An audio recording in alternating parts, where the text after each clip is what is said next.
जय मसी सबैजनालाई। परमेश्वरले हाम्रो जीवनलाई कसरी परिवर्तन गर्नुहुन्छ?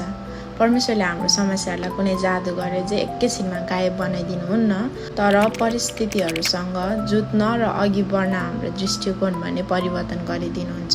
जब वरिपरिका कुराहरू भद्रगोल हुन्छ, उहाँले हामीलाई सम्हाल्नुहुन्छ। ती कुराहरूमा हामी आफैले नियन्त्रण गर्ने होइन र नियन्त्रण गर्छु भन्ने हाम्रो सोचलाई हटाएर उहाँमै पूर्ण भरोसा गर्न सिकाउनुहुन्छ।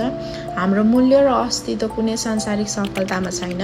कहिलेकाहीँ हामी संसारको सफलता र मानिसहरूले गर्ने प्रशंसामा मग्न हुन्छ, तर साँचो कुरा के हो भने उहाँको कहिले नसक्ने महान प्रेममा नै हाम्रो साँचो मूल्य छ। पीडाले कठोर बनाएका हाम्रो मनहरूलाई उहाँले कोमल बनाइदिनुहुन्छ।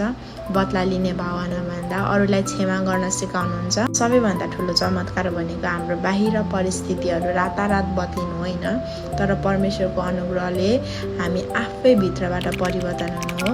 जीवनमा अझै सङ्घर्षहरू होला, तर ती गाह्रा दिनहरूमा हामी कहिले एक्लै हुँदैनौँ, किनभने उहाँले हामीलाई नयाँ हृदय, नयाँ उद्देश्य र एउटा अनन्त शान्ति दिनुभएको छ।